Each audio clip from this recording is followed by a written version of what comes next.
there and push the See? button and close it See, off. you're live now. See? Live. See that up there? It's yellow because it's live. There. Just a live feed right now. Well, folks, it is now almost 20 to 7 here in the area that is legally called Gary, Indiana, although I'm in the unincorporated county. And a lot is happening since I spoke to you this morning. It's magnificent to find out that the real deal topic that I use as a title by Valia, V as in Victor, ELIA, that I have had last night when I commenced this with the help of Jim, the navigator, the director, the producer of all that I'm doing here, because I am not adapted to this. He's the one that's encouraging me, as have been others. And I had calls, so I'm going to let you know how interesting this is with the advent of what is going on here at the moment with this screen and the ability to be heard all over the world. It's still, to say the world is absolutely astounding when that means the entire planet that man and animal and creatures inhabit. There were 39 calls last night from the time that I was on in that short span of time. The phones did not stop until 10 to 3 in the morning. And there were 39 calls. They were so rapid that as I was holding my phone, I would put it down for a second and it would ring again. And it rang again until finally I decided I better just keep it. So at the time, the calls were from Scotland, from Great Britain. I had 3 calls from Great Britain, and Australia, Maryville. I got a lot of calls from the Maryville, and Gary, considering the fact that I talked about the airport situation, which I clarified this morning by stating that the mayor was very wise and very intelligent and smart politically, that she has denounced the building that they were projecting, that I was adamantly against when I got a call and asking me what I thought. And that's the first time I read it in the paper, but someone said they were very upset with it. So I made a dialogue, very, very forceful. And again, I will reiterate that I was born in Gary, Indiana. I love Gary, Indiana. I will forever love Gary, Indiana, no matter the conditions of today, yesterday, and what I'm interested in it tomorrow. The future of Gary is going to be phenomenal. But I got calls from Cherville, from Ireland. I was floored. Ireland. I got a call from Ireland, and the notable one that now we're in the news was from Paris. I got a call from someone that was watching me in Paris. That one blew me away. I could hear her accent. And I was absolutely astounded because this, to me, and Hobart, I got calls from Hobart and from Lowell and from, there's another little town somewhere here in Indiana. But the whole concept now that we have communication to such a level that nothing is hidden, nothing will ever be hidden. Nothing will ever be able to be put in a position of keeping a secret. That day is gone. As you could see with the emails that Miss Hillary is having very, very much news on, that whatever it is that she did or however she did, that it's being exposed. So anything that is said, anything that is done before a screen, before a camera, it stays forever. I'm getting a little attuned to it with the young man, Jim, that is the magician here. He's doing all of this. I'm amazed at what he's done, and I appreciate him. But those of you maybe that don't watch your televisions, those of you that don't look to see what's going on in the world, a horrible incident is happening in Paris as we speak. It's like a war of cultures, a war of religion, a war of people that are totally out of control with their concept of their religious doctrines. That, my dears, has been from the time that Adam and Eve were conceived. No, Adam was conceived by God to be the first man ever. And then when he saw that, and I've said this story 10,000 times, finally God couldn't find him, didn't know where he was. He was all over the place in the heavenly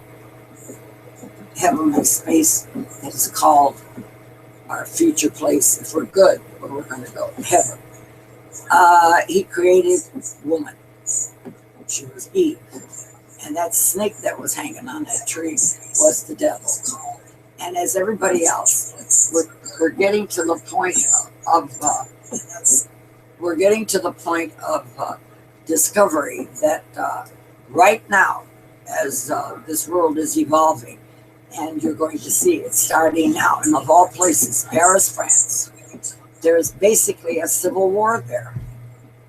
A war of insane people with a religious fervor that is going to end badly. It's all over everybody's religious instinct, whether they're born with it, created with it, or endowed with it. Over what? It's not going to solve anything. All you're going to have is massive destruction. Everybody's in a riot mode, and it's not going to you're not going to gain anything except buildings that will never be replaced, history that will never be brought back, and it's like a fever. If you don't control it, it'll kill you. So whatever is going on as we speak, I mean, there's dead bodies everywhere. They're in when I saw the picture, they were all at a gathering of hundreds of thousands of people. I mean, they're crowded in there watching an event when the people that were there to perpetrate this slaughter and this murder were amongst them. And now, even as I'm talking now, there's probably hundreds more killed because they're at the hands of people that have no mercy, one at a time. One at a time.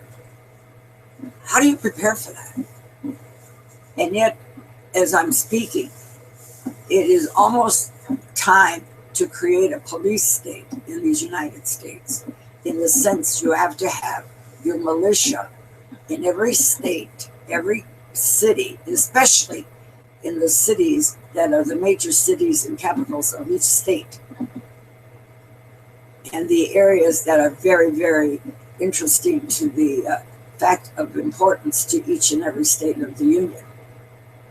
That's not excluding Hawaii, that's not excluding Puerto Rico, that's including the whole gamut. So as I'm sitting here and reviewing all of this, from the early morning when I did my show, it's like it's leaving you where you're gagging because the words are there, the thoughts are here, but you can't put them in place to have them come out of your mouth because it's so convoluted to realize that we are basically in the state of a war, a religious, fanatical war that uses the name Allah, as we call our Savior and our Creator, God. This is not something that He created man for. He did not create Eve to procreate, for the world to be a place of disorder and war and destruction. That is not the plan. But the plan now is in the hands of mortal beings who have absolutely no respect for God, being called Allah, being called whatever. It has now become a political device for destruction, for supreme control over a people over a nation, over a country, over a state of who and what you believe. This is getting to the point that at my age and time, having lived already to a point of 87, going to be 88, whatever, I look back and I reflect that each and every one of you that are listening and viewing this, you're not thinking of the past, because at this time, if you're young, you're just thinking of what's ahead. Well, tomorrow is going to be different. You have that anxiety and that desire to wake up in the morning, and the good Lord's willing, when you wake up, you're going to start another day with another adventure. So to now see what's going on in Paris, it's like the start of a cancer that is in the hands of lunatics, of religious zealots, that as they shoot somebody, they're calling out the name Allah. These are very young, idealistic people. The generation of tomorrow are doing this. And someone programmed them to do this as tools of the older generations that no, they can't do it. They don't have the nerve. They don't have the power. They don't have the stamina. So they set it up for the youngsters, because if they're gone, they're gone. There is no such thing as enjoying the thought of tomorrow. That's gone. And this is like a catalyst. If it's in Paris, it could be other big countries in the center of their capitals, whatever. It's like a time bomb that someone started, and then it just continues to generate. I'm just amazed. Since early morning, doing what I do with what I have to do around here, that I was somewhere. I had to go get something, and I can't drive at night because I got these cataracts, so I had to do what I had to do. And then that's when I come home. Lana says, "Mom, look at the television. Look what's going on," because we have one on the kitchen table, and I'm astounded. Paris, France. Paris, where all the musicians, that's the key thing as far as I know in my generation, all the main fabulous musicians of the days, the 30s, even some of the 20s, the 40s, they always went to Paris. They loved our musicians. They loved anybody that was capable of being a star with a trumpet, with a saxophone, with an instrument for playing jazz. Jazz was a big thing in Paris. And now you wonder, are they going to hit the Eiffel Tower? The Eiffel Tower that the young man, he is young, the philanthropist, the Lakshmi Mittal's daughter, had this fabulous $78 million wedding in Paris. And she made a comment that I read in the paper that Dad, whatever she calls her father, could you buy that for me? The Eiffel Tower, she said. And yet now you wonder, are they going to start to destroy? And I pray by even speaking this, God bless, please, that they're going to try to knock out the monuments of our countries and our world. But the militia has to come into this. But then here we are in America, diminishing the amounts of militia and the head counts of the militia, instead of increasing it due to what was getting ready. It's more like, you have a tendency to a certain affliction. So instead of waiting till you get the day and the time that you get this affliction, you have to run to the drugstore, otherwise you may not make it. Instead of putting them, like the drugstore man said, I suggest you take a couple of these at home, so when you come into an emergency, you're prepared. You don't have to worry about coming here. You may not make it.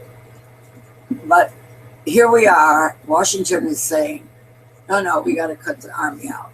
We got to cut the size. we have to close this, and we can't make this, and above all, you can't have guns. We're going to get rid of the guns. That citizens in this country can't have guns and arm themselves. I wonder if they're saying that in Paris now. If they're going to check. In London, policemen there do not carry arms. No, they have these sticks, these poles. I guess they're going to hit you on the head. But the idea of not being prepared for the form of disaster that is out there lurking with these heathens, these diabolical, horrible, evil people, and nations that are out to kill, to be the sole supreme powers of the world. They don't even know the world because they just stay in their little villages and little towns, and even with cell phones. And I know this on the news. I see these young boys. They may not have food, they may not have nothing, but they got those cell phones. They're all there with the cell phones. They're magic with mechanisms of that sort. They know more about how to use the computers and the cell phones and the whatever means of communication than the kids in our country. So at this time of the night that Jim put this up now, he says, no, you've got to go with this stream, which all this terminology is like, I don't know what the hell it is. But to see in the news, certain stations aren't even playing up this as much as the others. And again, the station that people that I know, they can't mention the word Fox. They're Fox. But that one's on continuously and is giving you all the news. Switch to the other one, see how much they tell you. Because they need to put those programs on, because they have money people who are paying for time to do their shows and do their broadcastings and whatever it is that they pay for time, which is in the millions. But this, my dears, at this point in time, someone said, like, you don't care what the neighbor does. Well, I just worry about myself. I'm not going to be worried about my neighbor. The hell with them. What? At this time in life, folks, I tell you this with every fiber of my being and any sense of values that I have in my heart. This is open war on the world by a group of religious fanatics that are in our midst as we speak, within our own borders. And it's like a walking time bomb for them to say, at given time, with the cell phones, with the communication, they get started in an instant that you wouldn't know where to begin. And I pray to the Heavenly Father in the heavens, who has the power to shut everything down, that powers that be throughout this country that want to eliminate guns and your possessions of guns and protecting your home, your own life, your family, your loved ones, that goes out the window. That definitely has got to stop. The people in Washington have to shut up and stop saying that, because they have the arm. I keep saying, the guns that you see, and every single one of these heathens has a gun. The most sophisticated gun made by a man that costs thousands of dollars. It's not a BB gun. Every single person in those crowds that don't have food to be able to feed their bodies, they've got guns. Who gives them the guns? Who is it? What country?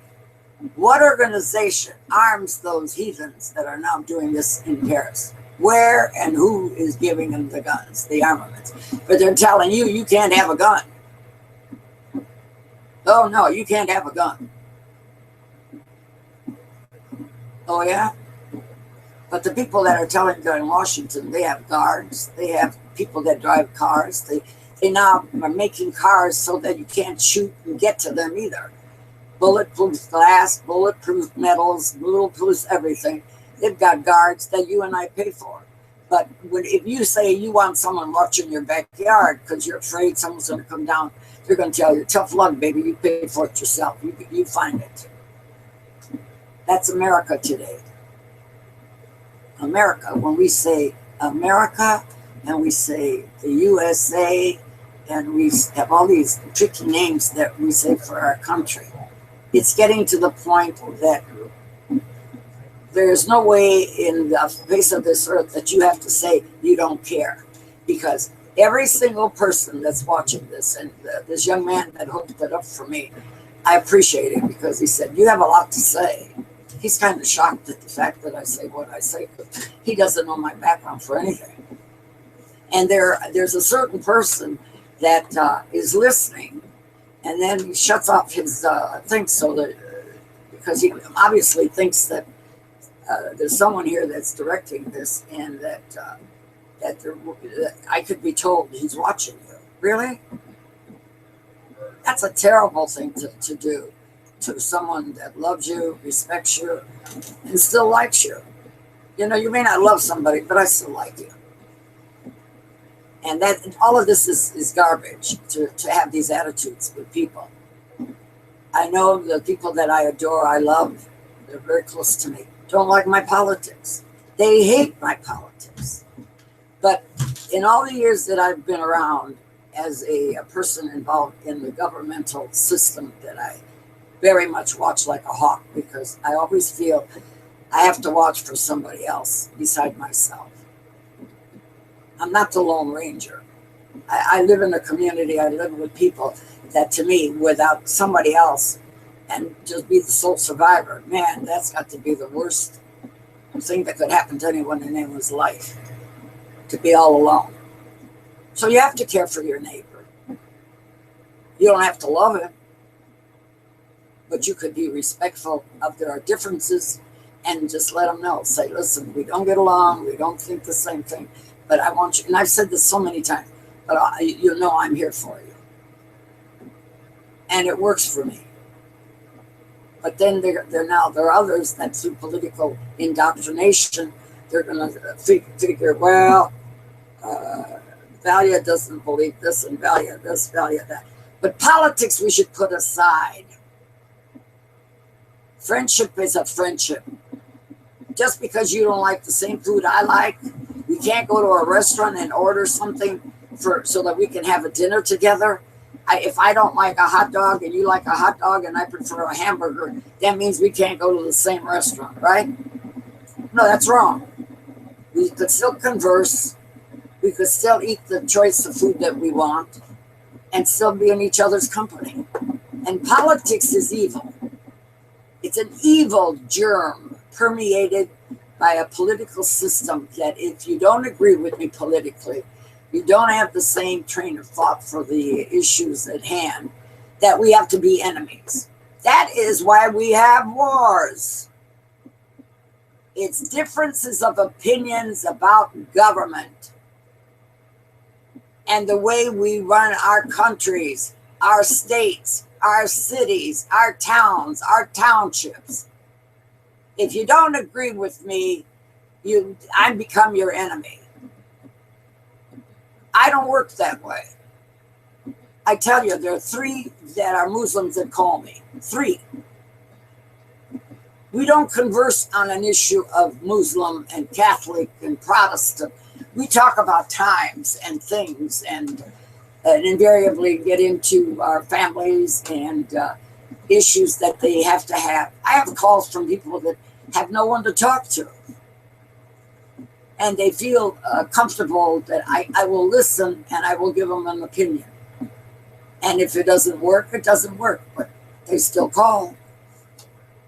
That to me is friendship. If I have to have a friend that will only be my friend because I believe in the way they are involved in their faith, I don't want somebody like that around me, because I don't look at anybody like that. Protestant, Lithuanians, Polish people. In my youth, and I've said this before, Gary was inundated with more people from all foreign parts of this world than any city, possibly Chicago. I was looking into that. Chicago was, well, we're bordered, and you can be there in a half an hour. They also had the fact, because this was a steel area along Lake Michigan. See, I'm a history buff. So there were a lot of foreign people working in the steel mills, working in the stockyards from all kinds of, they gravitated. It must have been something coming when they were brought here on those probably stinking, horrible boats that you can't imagine. And they were directed to certain cities for some reason, according to some kind of a skill that somebody there that was signing your name. And in a lot of cases, I understand they misspelled your name and then you were stuck with it because that was on your passport. But to see the total chaos of Paris today,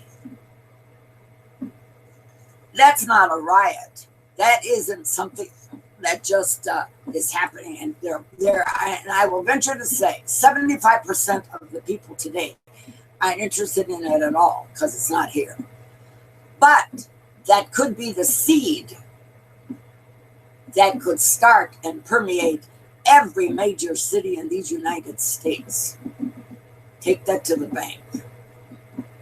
So all these politicians that are walking around with their heads so high that they fall on their ass because they don't watch where the hell they're walking. Now I want to see what they're going to do. How are they going to run this country? What laws are they going to enforce? You're going to take away the guns, the right to have a gun. You're going to have the right that the policeman can't touch you, that he can't arrest you, because otherwise there's going to be a riot. Those college kids that are out there in droves instead of being in class studying to be whatever the hell they're there for, but half of them just go there because that's the thing. In this generation, let me tell you, in mine, you went to college if you could afford it. You went to college if you had a background of a parent that was Anglo and could afford to send you, because that was the thing. That child was going to be somebody because they came from a family that had position and had power and had finances. Today, I would venture to say in these campuses, the ones that are rioting and causing all of this, they don't belong in this country. They're here on visas and they're here from foreign countries. I'll put that out there and I'll stand on it. Give me the percentile. And the ones that are there, I had calls from 3 young women that are in college. 3 that are so upset over this, and because I mentioned that, they had to tell me thank you, and then very quickly said thank you, we love you, and keep it going, and hung up.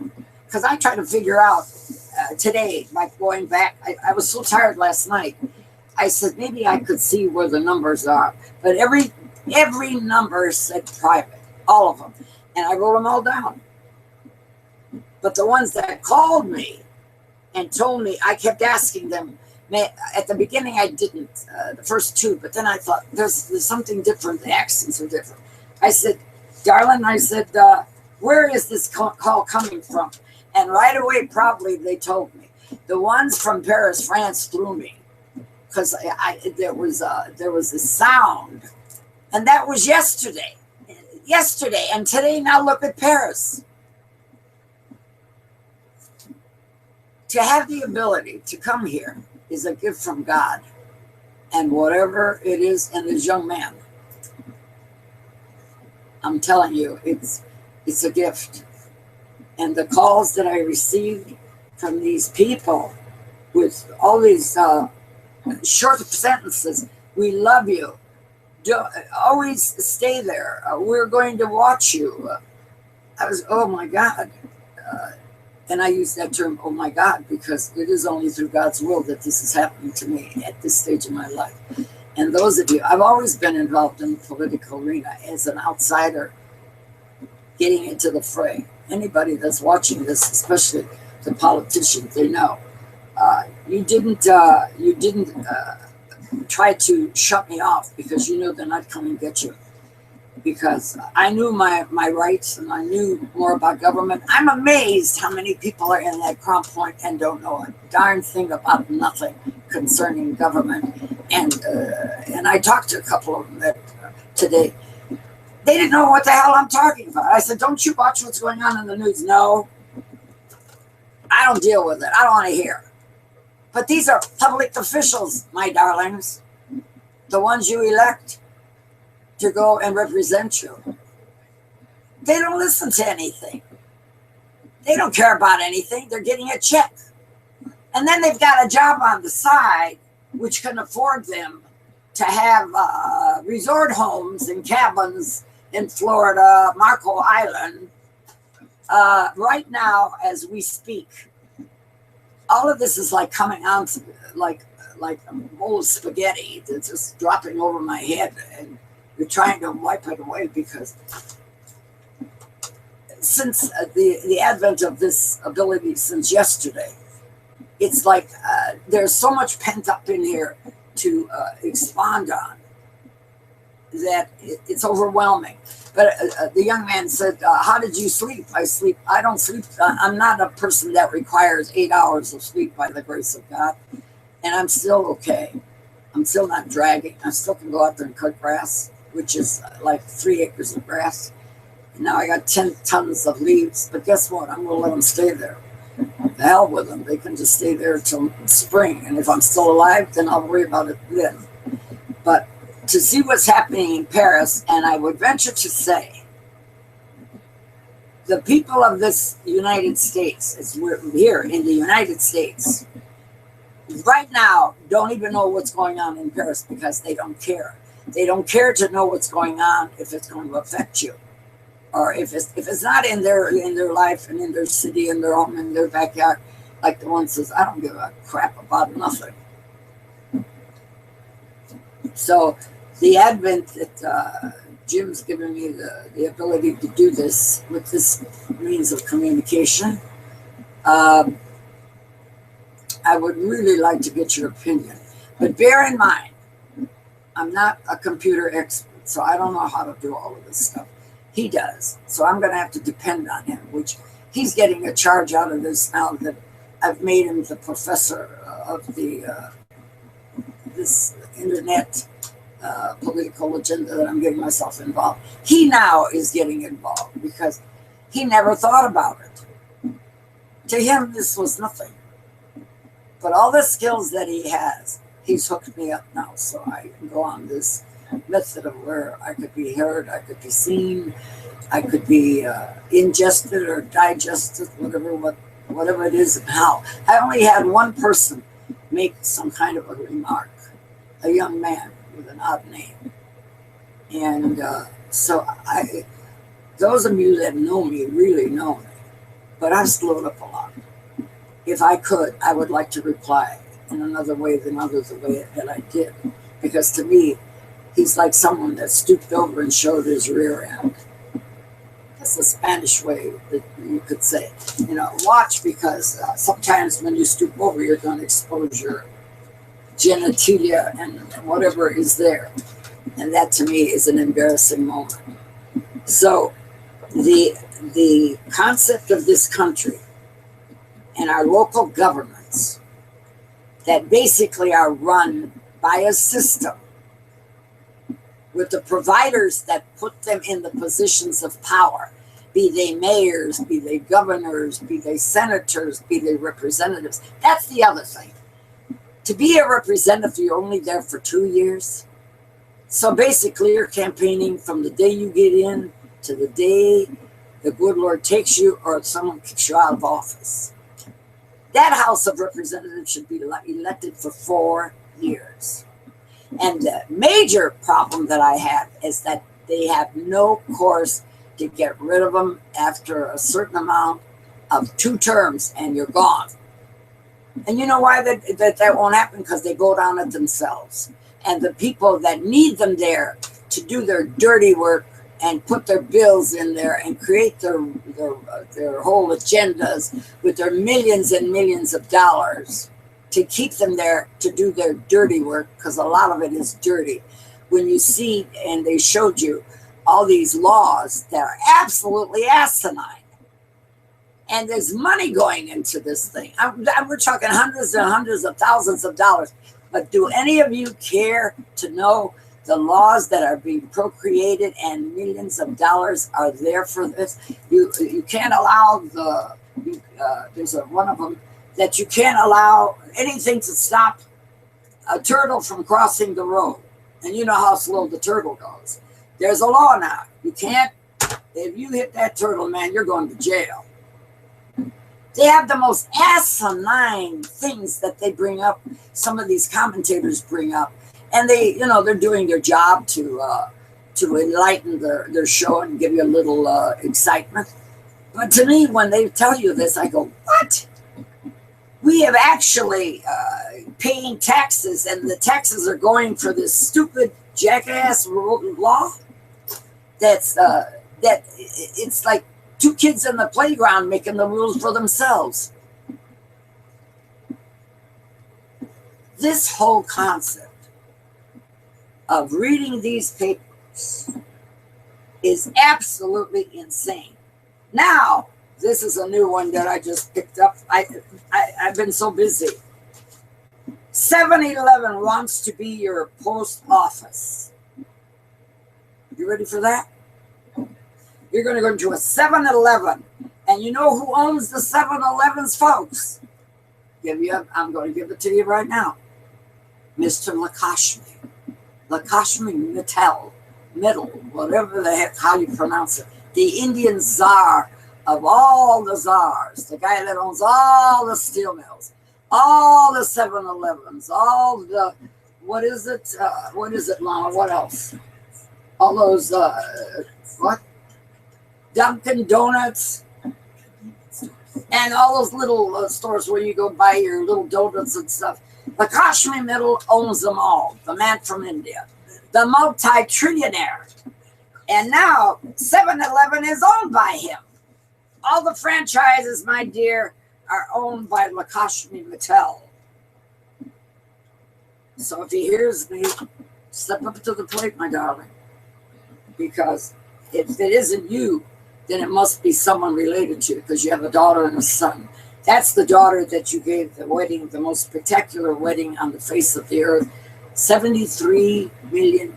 Maybe I'm off. 70 something, 73, 74, who made a comment in the paper that she fell in love with the Eiffel Tower and the possibilities she'd like it. Maybe that's a bunch of crap, because papers, you tell them one little thing, they make it one of these big. They change it. Like now with the gentleman that's running for president, something about when he had a bad temper and he got mad at one of his relatives and came out with a knife. Do you know how many kids I've seen them doing when I was going to Frabel School, where the guys would get into such a fight and they'd get to such a point, they'd have them on the floor with their hands across their neck, ready to take their heads off in a fit of anger? So what? Now we're going to go back and say, I remember when he did that. So this guy's crazy and this guy's no good. He's a murderer. He's a potential murderer. He didn't murder anybody, but he was a potential. That's today's thinking. And then those college kids. I can't get over the fact that the majority of the ones that are in these major high class, Harvard, Cornell, they're from foreign countries. Free ride. They're getting an education. I don't know what the hell they're studying for. Computer science? What? You're going to be going there to be a doctor, a lawyer, an electrician, or what? What are you studying? What they're? None of them know. I've talked to kids that they're in their third year, and I said, well, what is your major? And I haven't made up my mind yet. You've been here for 3 years, you still haven't made up your mind? When are you going to make up your mind? And then a lot of them, they go there with one thought, and then when they get the degree, guess what? They go out into the world. That degree doesn't count for anything because there's too many standing in line with the same degree. So guess what? They end up doing a job they never thought of. So what good did the other 4 years of what they're doing? They got a job anyway. They're making a living, but not for the degree that they went to college for. But these students that are overtaking our colleges, and that ratty little snaky lady that is one of the professors, and she's over there telling the reporter to get away. And like a little, she must weigh what, 100 pounds soaking wet. She was like the giant of the world, ordering this guy who was there to do his job. What is the problem? Whatever. And she's running to the other side like a crazy nut. Go over there and get him. And now I got two reports. One said she's been relieved, and then someone else said no, nothing is going on with her. I'd kick her rear end right out. I'd be kicking her rear end until she got to the door. Then I'd make sure that she was on the other side and slam it in her face.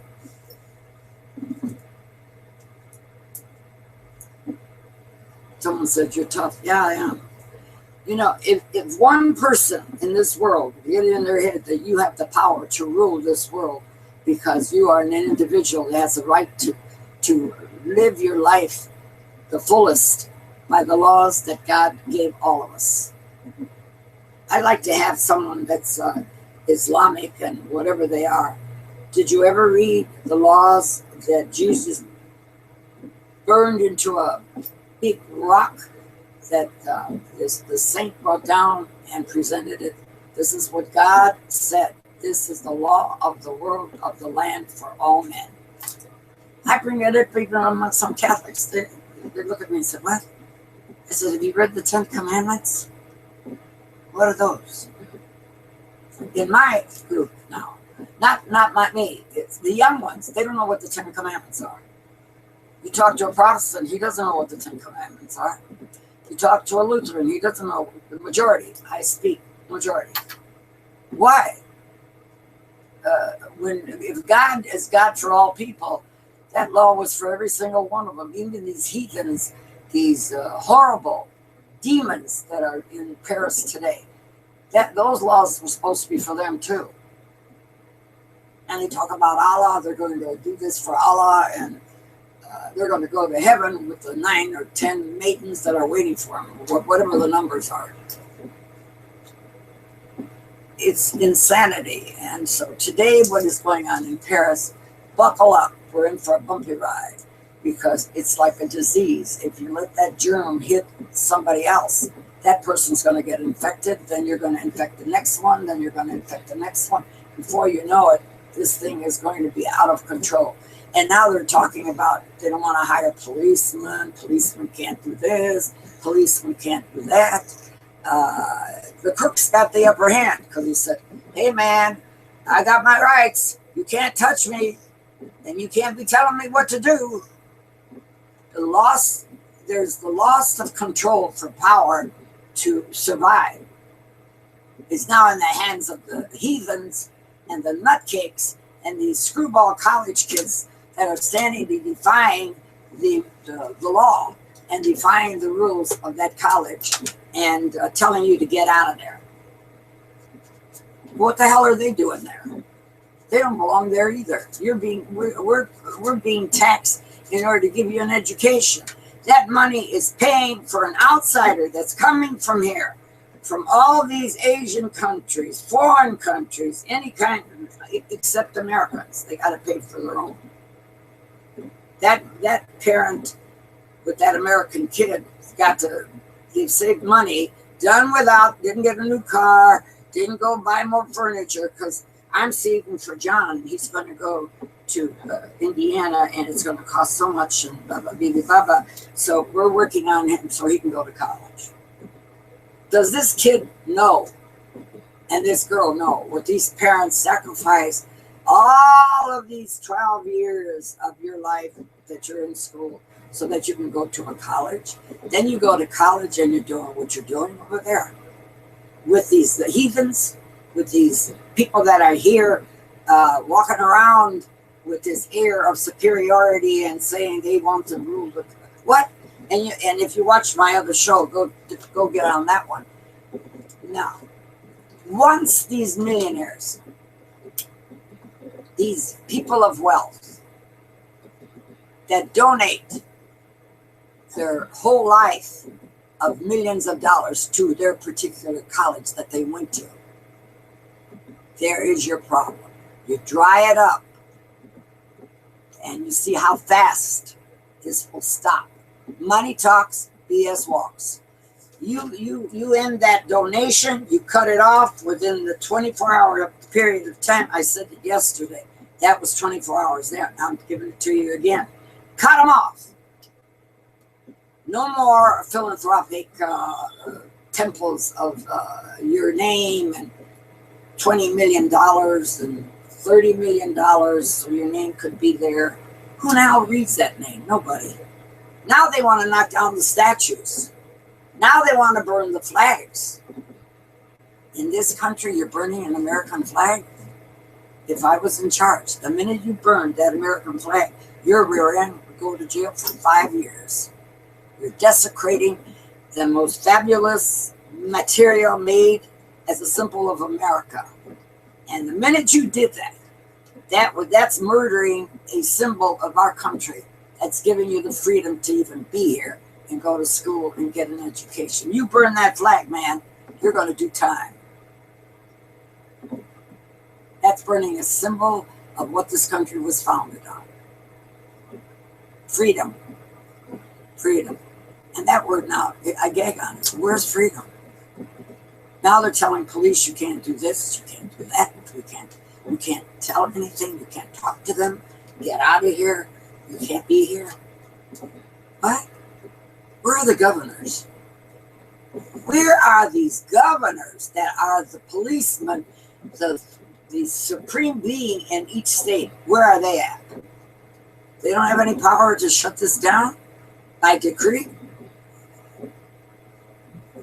You see, this word government, look it up in your dictionary. It's supposed to be by the people, for all the people, until death do us part. And now what is it? In Paris, death is parting everybody.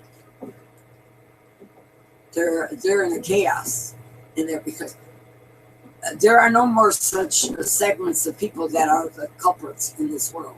You used to recognize Chinese people, you could recognize Japanese people, these people you could recognize.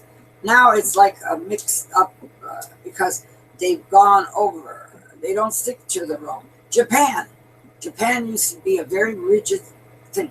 Now I look and I see you have gay people, you have guys now they're blondes, you have girls that are real swishy. It's no longer Japan. It is now like every other country. You know why? Television, visual telephones. You've opened up the door to young people saying, I'm not going to live in this primitive way, in this ancient culture that I never saw the other side. Now I saw the other side, so now I'm going to be just like everybody else. I saw that in Spain when I went with Lama. When I went with Jim the year after Franco died, it was still in control, it was still smooth. And the disrespect, like I told you the story when I went to Madrid and I wanted to get, the only thing I asked was for this ornament that it was gold, signifying the bull, because I am a Taurus. And the two men in the back, this was in Madrid, and they have jewelry stores that are fabulous, small, very delicate. And when I said to Jim, I told this 10,000, don't tell anybody I speak Spanish. Don't inject that. Just stay at the side. And so I pointed, I saw something, I see this. And this was in 76, I think, 75, 76. And they started talking to each other in Gallego.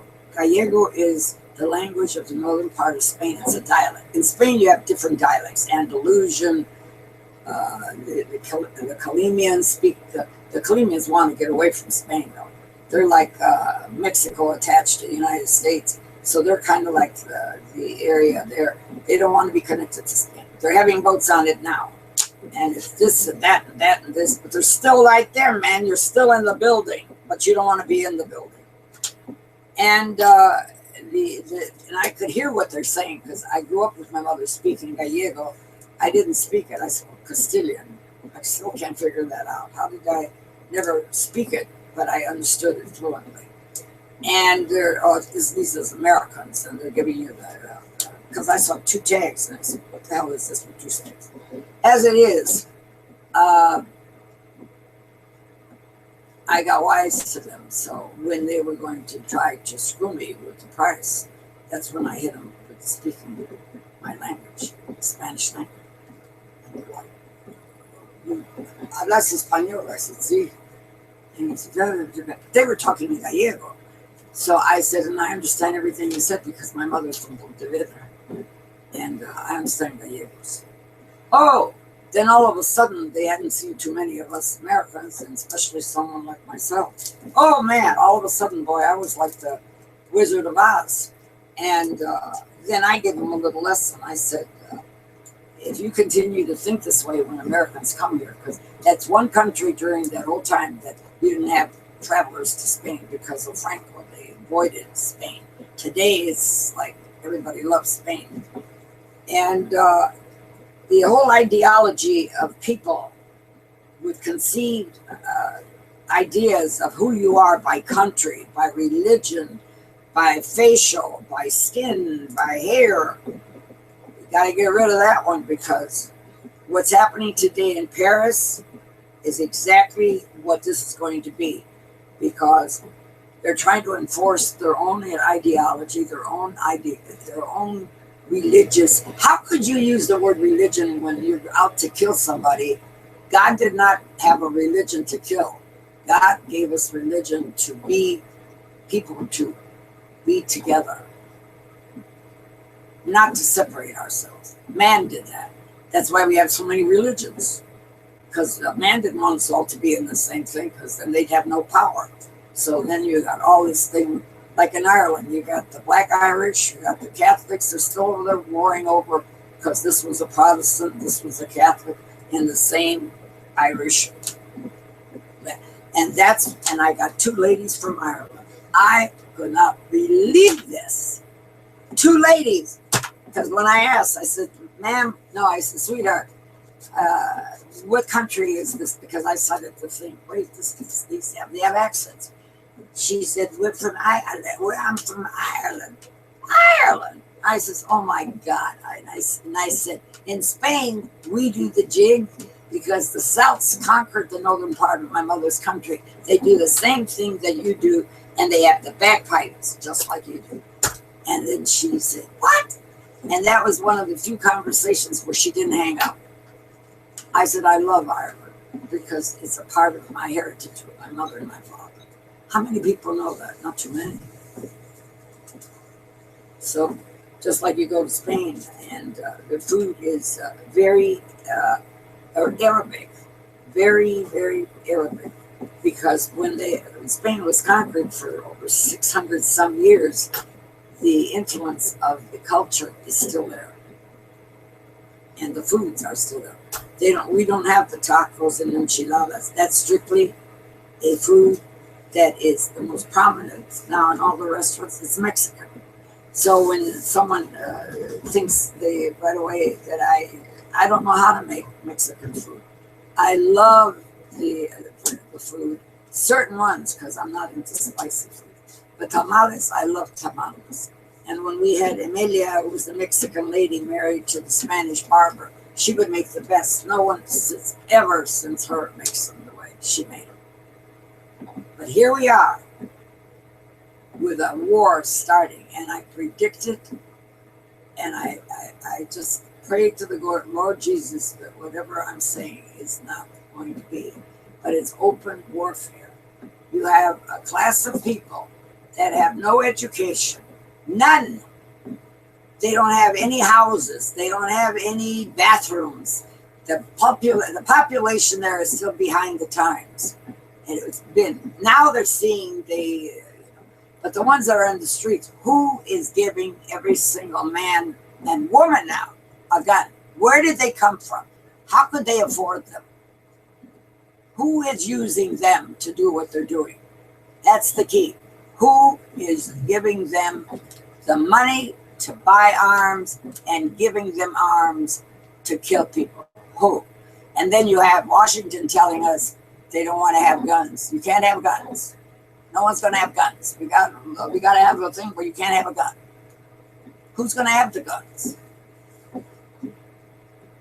You know who's going to have the guns? The officials that are there in Washington, D.C., they got guards with guns. They have fireproof vests. They have all the protection that anybody could, but they're telling you can't have anything. They're setting you up, but they got the armaments. They got everything. And anybody and all that are listening to me, best start learning about the government of these United States. You better start looking at who is there representing you and what is his job and what is he doing. I saw something in the Gary Post with a young lawyer. I read his name. I know his father. I met him too. And this kid, this young man, he attempted to beat the hell out of his wife or do something. It was in the paper. Should have gone to jail. Should have gotten something. But they got him off. I was shocked. He did all what he did. But through the courts there in Lake County, they let him off. He's not even going to be charged. That's politics. Lake County politics. You know somebody, you got influence with somebody, someone donates money to your campaign, don't worry. If you get involved with something, I'll take care of you. That's Lake County. So I'm going to end with the subject again. Prepare yourselves. We are going, as soon as this presidential election is over, we're going to go into regional government. Look it up. A lot of people, they called it something else before. Again, there my mind draws a blank. They used to call it something else. Oh, we don't want that. Especially in Gary. We don't want that. We don't want that. But the whole key to regional government is Gary. Gary is the gold mine. The De Beers diamond mine. The lake. Location, location, location. Location, location, location. Border to Chicago, border to Michigan. Key thing, location. The lake. The lake. The future playground of Indiana. And the big guys that are in the know and the investors, the people that are the money people, they know they can't keep it going on like this because jobs are gone. When jobs are gone, there's no paycheck. When there's no paycheck, there's no money to pay their salaries. There's no money to give them all the perks. So they got to do something now. So they've got to go into another routine, regional government. And the seat is going to be right there. And I've said it on my show yesterday, and I've said it before. And the seat is Crown Point, 108th, 106th Broadway, right there. That's the key. Then the new entrances from I-65, that is where they're all going into, right there. I've asked people, have you ever driven down there? A couple said no. Some of them said, yeah. I said, you notice the store? It's one of the largest grocery stores you'll ever see. Oh, I never thought about that. Well, look at it. Where do you see a store like that? There's the kind of stuff that they have that you can't find somewhere else. Because it's going to be the central power of the state of Indiana. And Indianapolis needs that lake. And they need what the future is for this area right here. Because I'm in Cal Township. Cal Township's right next to Griffith, right next to Gary, and right next to this big Highway 6 and Cleveland.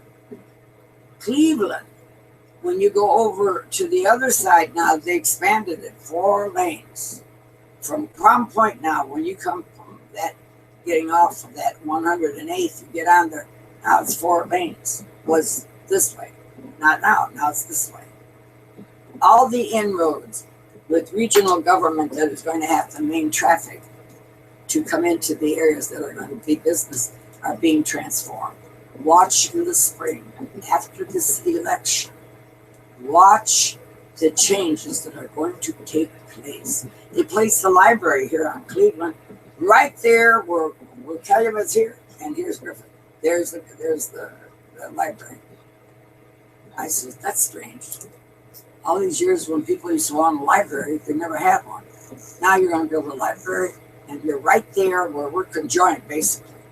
That's why I never put down Gary, Indiana, because I don't have the power to go to Gary to say anything and be a citizen because I have Gary mailing address. Because they said, yeah, but you're from Cal Township. Well, do you know your history? Because we are all Cal Township. Griffith, Gary, and here, we are Cal Township. You give them a lesson in geography, they go wrong. How do you know that? Like I said this morning. You know what it is, folks? These are 4 papers. 4. You say, well, what the heck is she doing with 4 papers? I absolutely am a maniac for wanting to know what's going on. Ever since I was a little kid, my mother used to tell me she hated when I would read under my sheets with a flashlight. I would get punished all the time. Punished, not beaten up or anything. She'd come storming in because my sister would scream, "Ma, she's got a flashlight." That's when we just moved here. I was 11 years old, 10, 11. I just couldn't get enough books and reading. It was like Miss Scott, when I went there, she told me, you could be somebody, but you've got to read. Reading is power. And once you have knowledge, you have power. That has stayed in my head ever since I was 5.5 years old when she told me that. And I am telling you that those of you that have, like I've got it, you can't see it, but the whole wall is full of books. Then you go upstairs, I got a whole wall full of books that I was building all these years for my grandchildren. I have 2 young men, 2 young girls. The one is always, she says, "Grandma, I want your books." I talked to her the other day. I said, "Ellie, do you still want the books?" She said, "Yes." The other one said, "Well, Grandma, I watched the computer and I got my iPad." I said, "Oh, okay." So then again, for you, the group's now, since I'm being heard wherever because he arranged it. Books, my dear, have been totally taken off the premise of reading, in the sense that as we speak, government, Washington, D.C., is making it so all these past years is to eliminate the history of our books. They are now informing you and giving you what they want you to know via this thing right here and yourself. He was showing me his phone. My God, that phone talks out loud. You ask the weather, it tells you, ask where you're going to go, it directs you. That is an instrument of, to me, wonderland. So why are you going to pick up a book, sit there with a flashlight or one of these lights, and read and turn the pages, make sure you don't screw it up, when it's done now with a little pad that you just look at it, and there it is. And in my summation at this time in my life is because they've changed history. And history now is right there. Newspapers, I said that yesterday, all of these. They're so thrilled that I subscribe to these that they've cut the price of them because they can't believe that I want papers. So I'm getting these at such a terrific, nothing price by the grace of good business, because I said eventually you won't have a job. That'll be passe. This is too much to look through, and it's cumbersome. It's in the way, and then what do you do with it when you have to get rid of it? You use it so that when the dog comes in the house, you could pee on it, so it doesn't pee on your floor. So today, to have the experience, my second day to be on this, because this young man was encouraging, because he never heard anybody say what I say. He's like, "How do you know all of this?" Books, right there, all of them. Miss Scott gave me a seed in my head when I was in kindergarten. When we crossed the street at Freyville on Madison, and she told me, and I've talked about her too, because big, wild red hair cut like a man, big glasses that covered her face, and she spoke with the Scottish accent. I was trying to, what's she saying? And she told me I could be somebody. But the only way that was going to be is through the books. When you read this book, you have the power to be anything you want to be. I'd like to know if there are any teachers left in the school system for these United States that tells you that. No, they don't tell you that because they're as old as the kids that are sitting there in the desk. You got 25, 24-year-old teachers, and they're there with their pads, scribbling and doing all that, or they're communicating with somebody. Do they pay attention to the kids? No. I've said this too. When I went to pick up my granddaughter's bag, her book bag, when she was here, I could barely live. I said, my God, you carry this thing all the time. And she said, oh, Grandma, it's nothing. I said, this weighs 30 pounds. But Grandma, I'm used to it. You're used to it. I said, oh my God. I said, you're going to end up with a hunchback. And to them, it's nothing because they're used to it. I see these little kids with little backpacks. They're always with backpacks. When we went to school, you had an hour of study. So the first half, you did your reciting and whatever lessons were assigned. The second half, the teacher would walk around, you'd be doing your homework if you were smart, so that you didn't have to carry that book home. And if you did, you had it half done already. Today, they don't teach school anymore. And again, as I've told you yesterday, and I will repeat today, schools will be passé. The charter schools are going to be passé. School is going to be like what I'm doing here. You're going to be sitting here or looking at a screen, punching in your lessons, and then whether or not someone's been giving you the answers from another side there with signals, that's how the future of our children are. They're going to be taught by a computer system, by an iPad, or whatever you call this. Not going to be personal contact, where you have a room full of kids that you can go out and play. If you remember, there was a time when you had recess, you went out and played. You kind of got yourself relaxed a little bit. You had sports, you had sewing, you had cooking, you had art. That's Frabel, Mr. Frobel, who invented the system to make us a complete citizen in these United States, seeing as how we first general Americans that didn't have any education. He was saying you could be somebody, but you have to learn. But he put in all these other extra things so we would be complete. The girls knew how to sew, they knew how to bake, they knew how to draw, the guys knew how to draw, the boys knew how to go to the workshop section where they could be carpenters, because they didn't expect you to go to college. In those days, we were the hunky kids. That's the other thing. We were called hunkies by the people that looked just like us. The blacks say it to us because we're Caucasians, but I was called that when I was a little kid by a grown-up woman when I couldn't speak English. Now I'm repeating myself from yesterday, but now, like he said, say what you're going to say, because now this is going Ustream, whatever that means. And the ability to be here at this time in my life to expound on what I feel as someone that since I could 18, I would go to the building in Crown Point. And who knows that? That building used to be our government center, Crown Point. Now, by the grace of God, Crown Point and the citizens here are keeping it as a shrine. It's beautiful, it's kept up, people contribute to keeping it up. Did they do that in Gary? There's not one damn building in that place that's been kept from its origin, ever. They don't know how to make that city of Gary today, regardless of the politics, if they took care of the public schools, the buildings, it could be a tourist attraction. There's nothing for the tourist attraction in that town. Not one thing. Not one thing except the lake. There's nothing there except the buildings now. They used to be school buildings. They're deteriorating. They're broken into. They're destroyed. So what are you going to do? They're going to look like something that came from the wilderness that you see these ghost movies with broken windows, broken doors, beautiful buildings that we as citizens used to pay to keep up the school system. Now they're still taxing you, but what are they taxing you for? Their salaries. For a part-time job. Did you know politics and the government center all over here, it's a part-time job? The councilmen, they have other jobs. Due to their connection with being on the council, they've got real good jobs on the side. And those are the ones that have a boat, and then they have a cottage.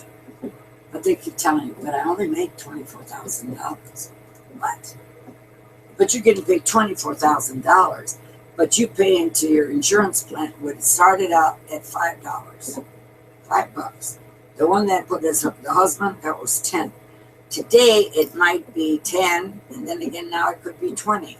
I have to find out what the prices are now for being a go.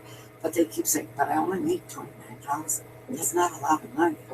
Well, hell, I want to have your insurance plan, man. And as your age, you're over there getting your glasses, you're getting your teeth fixed, you're going to the doctor, you're getting a checkup, and all of the public officials that were the councilmen and the big guys, they could go to Mayo Clinic and get a physical. They can call up and say, oh, I'm not doing that now. But you used to. Years back, I was there in the building, and you guys went to Mayo to get a checkup. See, I'm from old school. I don't forget. I may forget a name, but I don't forget the circumstances. And then to be on this program now, so like Jim, I have to gag on it because my husband's name is Jim, was Jim, and my son's name is Jim.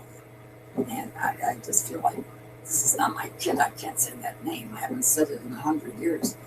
But he's brilliant. I said, you realize the talent you have here?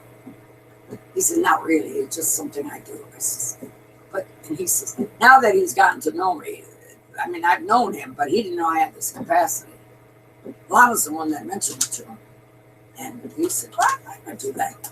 So yesterday was the start of this historical event in my life to, instead of being seen on WLTH, which I started there with the fluke of being asked to come out and give my political views.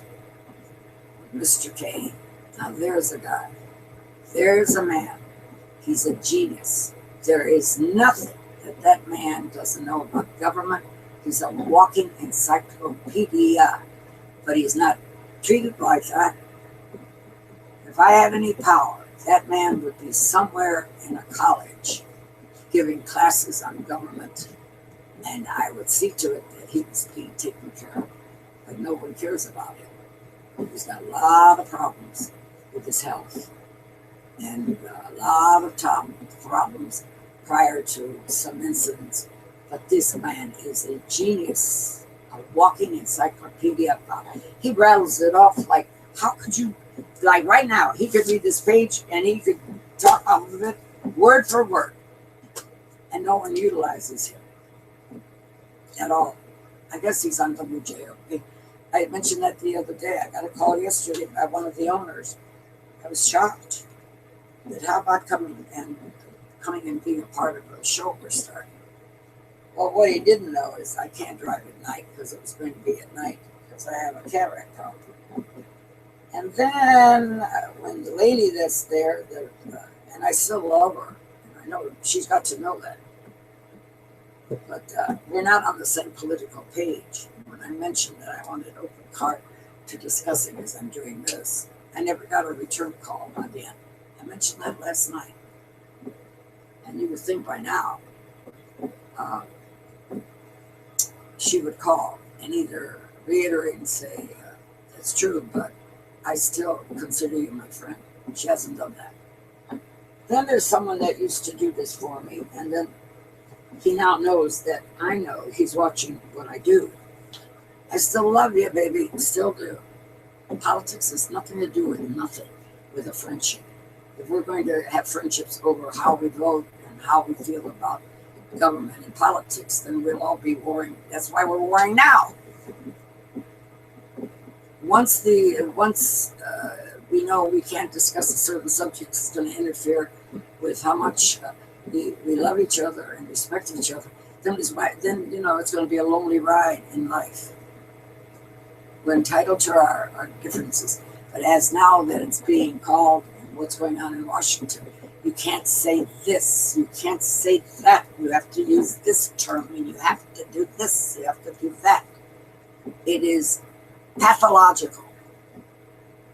That's why you're going to have a big revolution in this country. And I say it with great pain, and we pray to God that all that's coming into my head at night, that is not going to be so, but we are. We have a lot of differences that now most of the people that look like me, have lived like I live, have changed their their ideology, and they're going to a socialized government. But guess what, folks? There are more of us that want a democracy than those of you that want socialism. And if you corner us into a wall, and I guess that's why I'm on, you have the power. We have the power to make our own life and secure our countries, our borders, our communities, ourselves with indoctrination and power to speak up. Again, I said this yesterday, I'm a precinct committee lady. I don't agree with the way I'm stuck. I'm stuck with Griffith. That's a community, that's a town. Why have you stuck me with a town that cannot do a thing here and I have no voice there? So consequently, I'm neutered. That's like being neutered. I can't procreate anything. I have nothing. I don't have the juice because you stuck me in a box. I don't like it. I resent it, and the chairman knows it. That's why I never get a call from him. I wasn't even invited to the spaghetti dinner. People said, "Are you going to spaghetti?" I says, "I didn't even know there was on." No, you're going to go there, deal out spaghetti, and then the money stays in their pocket. We get nothing. Then the political party that is selected is from Gary. Because Gary thinks that by sending someone from Gary to a county office, they're going to do something for the city of Gary. That's a municipality, man. This is a township. We don't have enough voice here. People in my communities, the 5 mile radius, they don't come to vote. They complain about everything, call me up.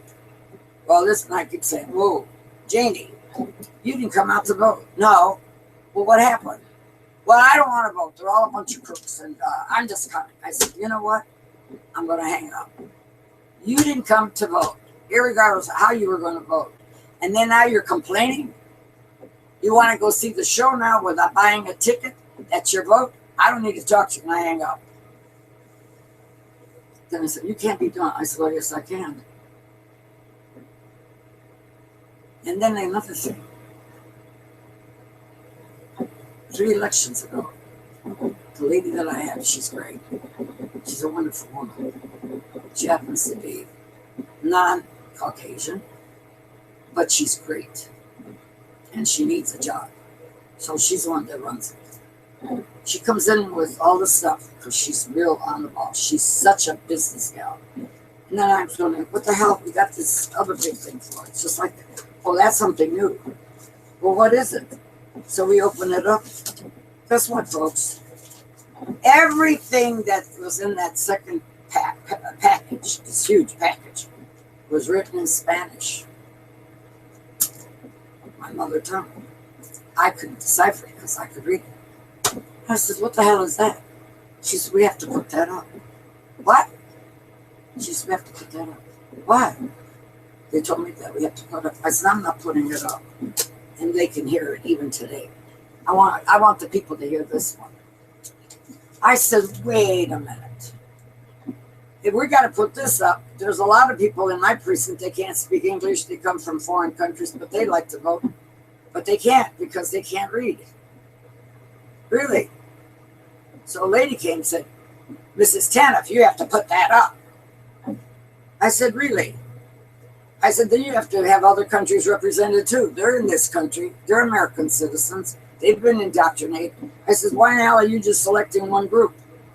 Which I still ask. You go to every store, se habla español. Se habla español. Se habla español. Now, my dears, your pills are se habla español. Your magazines are se habla español.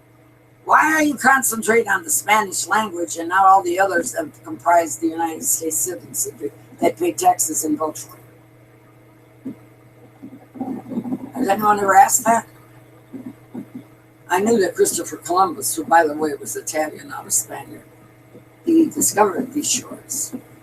And you could say what you want. There were bad guys, there were good guys, but the language permeates throughout the United States in most sections of this country, and the Latin countries. It's probably one of the, apart from America now, America has spoken all over now because They're smart enough to tell their kids, you have to learn English. But they never lose the mother tongue. Never. So that's another thing that I'm always dissecting everything. So they were all put out with me.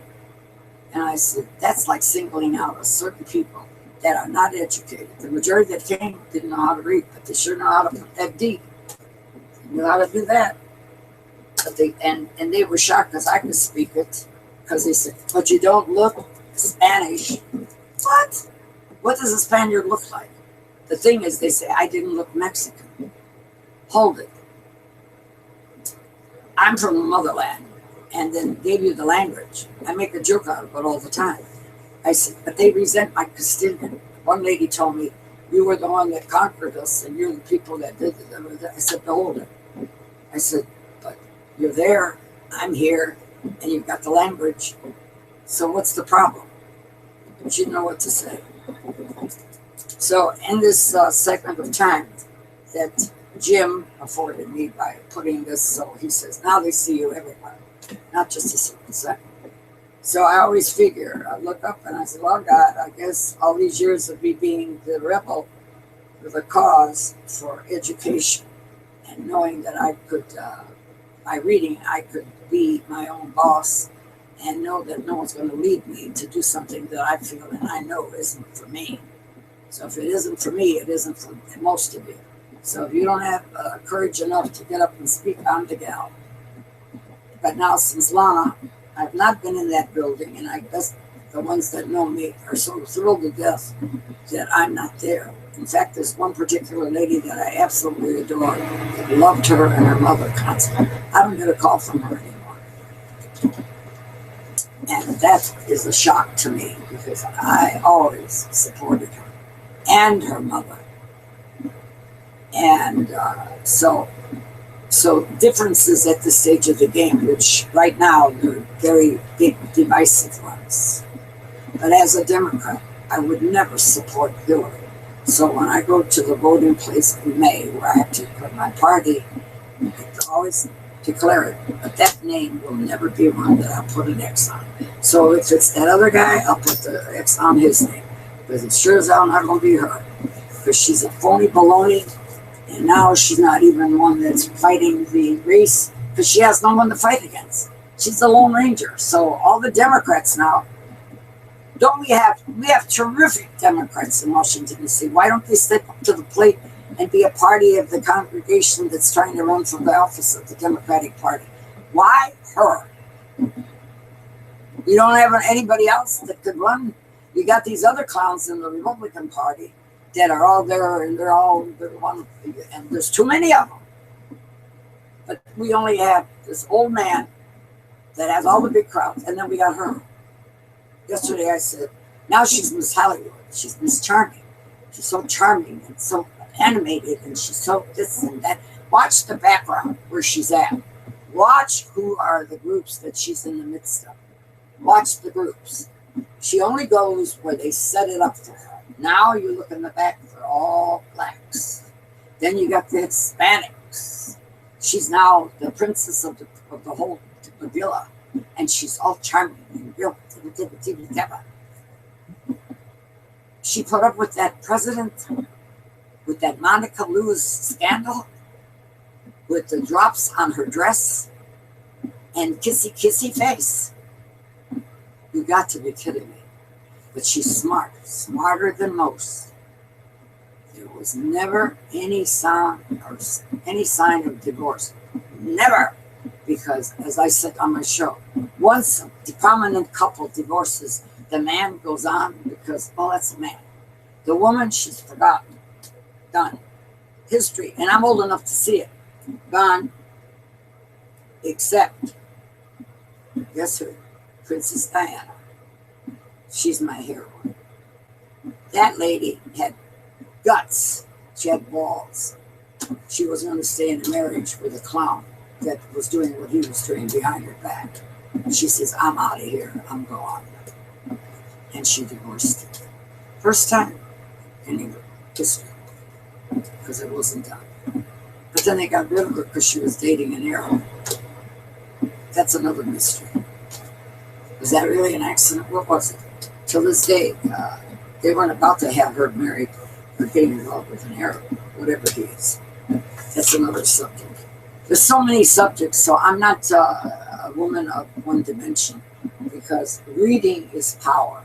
And I am a ferocious reader to know what this country is all about and who these people are so that I could sit here intelligently, and I know that's intelligently. If you don't like what I say, turn it off.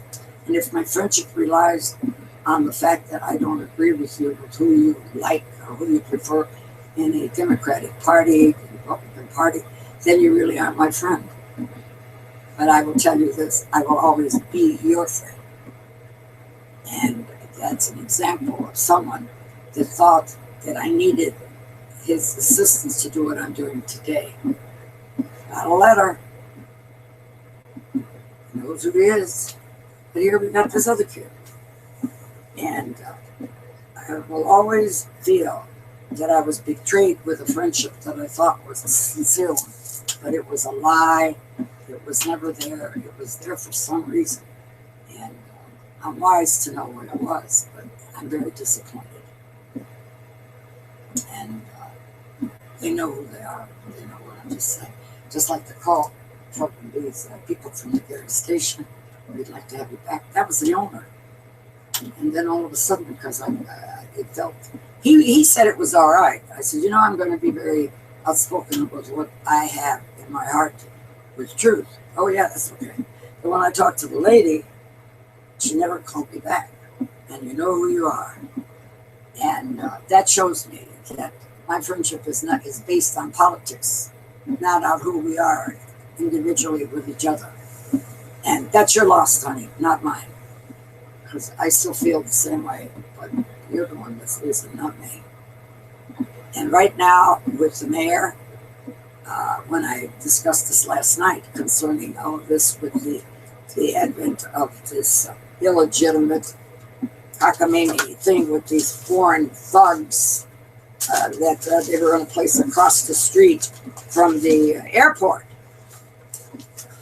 That is, my dear, the gold mine for the future of Gary. And you're going to place these foreign, I have to watch what I say. These guys that are thugs, you're going to give them a place to stay with and you're going to feed them, you're going to clothe them, and you're going to pamper them. Mayor drops detention center support. That's the lady that is the mayor of Gary today. I'm getting rattled because I'm so mad about this.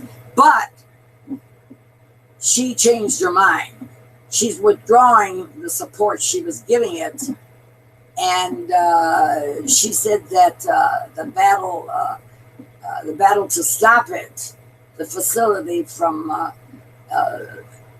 locating there continues.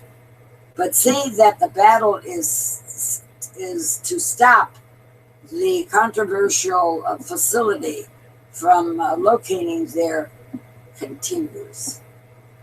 We command the mayor and thank the mayor for withdrawing her support for the GE facility, said Cheryl Riviera, Executive Director of the Northwest Indiana Federation of Interfaith Organization. I'll tell you what, she knows me. I respect her.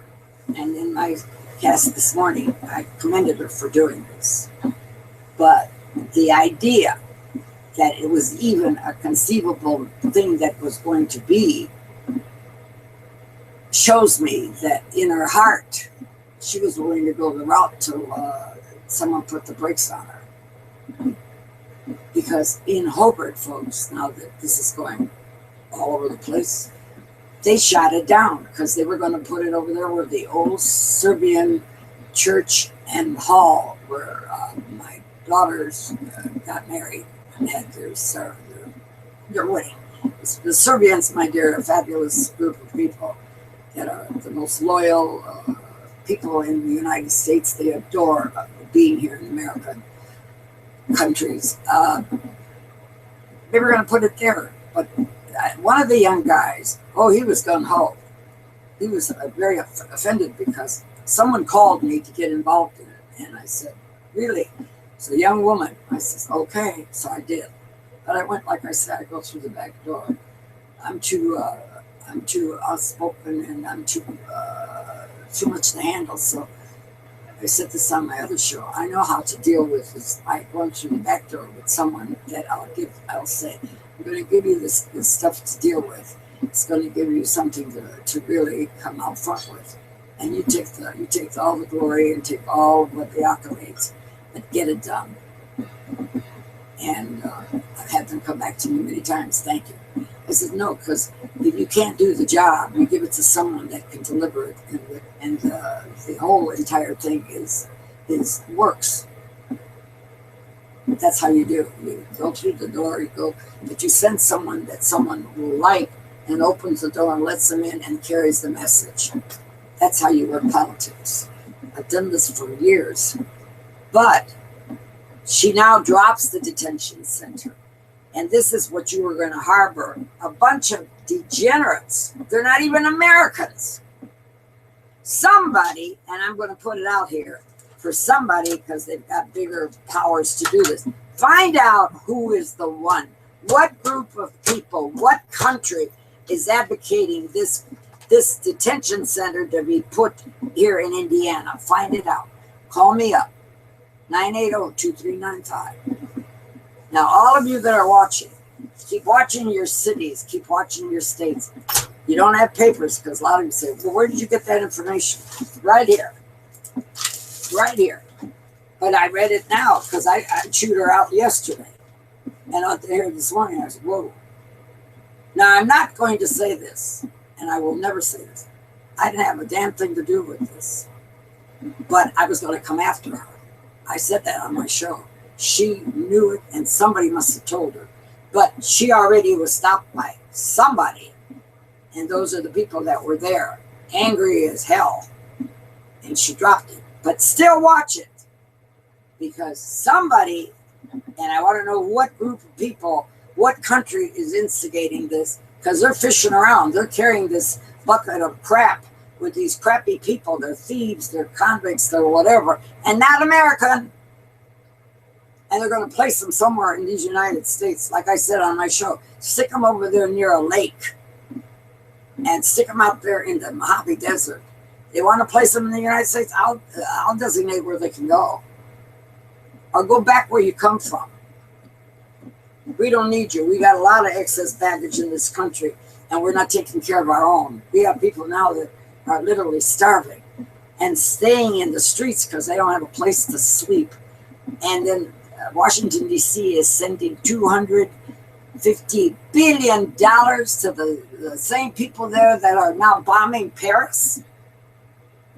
You got to remember, folks, those are the guys that are $250 million they're giving them. Washington, D.C., give it to them. And they're the ones that are killing all these people in Paris. They're not done yet. They're killing them one at a time, and no one could get to them. They're inside of this theater. So we got a hot cookie here in the sense that you want to mess with me, step up to the plate, but you better have your facts because I'll take you to the wall. I used to say that on WLTH. I don't say it as a war chant. I'm just saying as a point of fact. And all these people that called me yesterday, I was so stunned. I didn't expect that. This young man said, wow. I said, I didn't get to bed till almost 2:45. I had the phone and I go to lay it down, boom. Then it got so they were overriding each other and the phone was getting confused and I had to keep punching the thing all night. Then I said, I'm going to go upstairs. And thank God I'm not a sleeper. So, but these other countries, I said, can I please ask where this call is coming from? Of course, the biggest shock to me was Paris. Because I couldn't hear her too well. And look what's happening in Paris today. Now, if Jim were alive today, He's been gone now 21 years, but basically with his illness, he was sick, so chalk it up to 27 years. He would shake his head. He goes, I don't know. And I said, you know what? Under my sign as a Taurus, I'm the bull. Under him, he was the quiet, not combative. But he was smart enough to know I took the load off his back when we had to deal with issues. He said, you take care of it. And I was going to say, well, why don't you take care of it? No. They are afraid of you. They're not afraid of me. You take care of it. So that's how we dealt with things in this house, in a sense. And he was never here because he did jobs all over the United States and Canada. He ran these repairs on furnaces that required these teams that came out of Pittsburgh, Pennsylvania, to go to every mill throughout all of these United States. And they could clean up a mess and build up furnaces in 5 weeks where they didn't utilize their own because they were just working slow and they needed to get it done. So the owners of the steel mills, they had a special team. They were the special team. And Jim was included because he could deal with the labor gangs. The labor gangs, if you can't get the labor gangs to do what they're doing, you're losing the ship. And he knew how, being that he was from Frayville and he grew up in the 2117 Jefferson until he was 25 and we got married. And he could deal with the laborers. So Jim was an asset because these guys were older and he was the youngest. But they liked him so well because he kept the whole pace going real smooth. Like when he died, the fellas that knew him said we would walk through fires for him because he was always fair and he was there at your side. And that to me was the biggest compliment I could hear from someone concerning my husband as a man that worked in the mills and ran jobs. So my dears, congratulations to the mayor. I give you my hand in friendship, but no, I'm watching because Gary, my dear, is the whole thing for the next election. That is going to be a big shock and surprise with what is going to happen in the state of Indiana because of Gary. And again, like someone says, I know that value. I says, it just comes to me and it does. But then again, like I tell you, at my age, you can call that, well, a little senile. Sometimes you go off the track, but don't count on it. So at this time, I don't know how I'm going to do this, but I'm going to end. And I'm very happy, and I consider it an honor that I've been given the privilege by this young man who knows how to do all this stuff, that he hooked me up. So for some reason, because I'm always thinking, for some reason, this opportunity is coming to my life today, now, to vocalize on what I believe, what I suppose that it is. And if I'm wrong, hey, I'm not perfect, and I'll tell you that. But at least I want to be able to tell you that it is what it is. Is Jim still here? Tell him that I'm off. See, I have to ask this lovely young man, which I want you to meet. Jimmy, where are you? Lana? Lon. He's probably tired because he's all excited about this. And I don't know how to shut this off. Jim! Lana? Please, Jim, please come and turn this off. See, I don't know how to do this. I'm not a tech. Is he up? I appreciate this young man. Come here, Jimmy. I want you to meet him. He's very shy. But that's too bad. Jimmy, come on. No, I'm coming off. Come here, please. Put a shirt on, babe. Oh, okay. He's a genius. He did all of this now. And I said, how the hell do you know how to do this? And he's over there with the fingers and all that. He said, no, you need to be heard everywhere. I'm going to put you on. And I said, do you know how to do it? He says, no, but I'll figure it out. And he did. There he is, Mr. Jim. I want you to meet Jim. Here he is. That would be me. That's him. This is my guy. Pretty big, as you can see. Yeah. And I'm very proud. On the screen there. I'm proud of him. and I appreciate it, but I don't know how to turn this off. So do you know how to do it? Well, I know you do, but stay tuned. And this and my telephone number is 980-2395, but the prefix is 219. Get me and try to give me some of your comments on subjects you want me to relate, because I don't have any fuzz on my tongue, my dear. If it pertains to the safety and to the welfare of America, these United States, I'm your girl. And anyone that knows me knows that.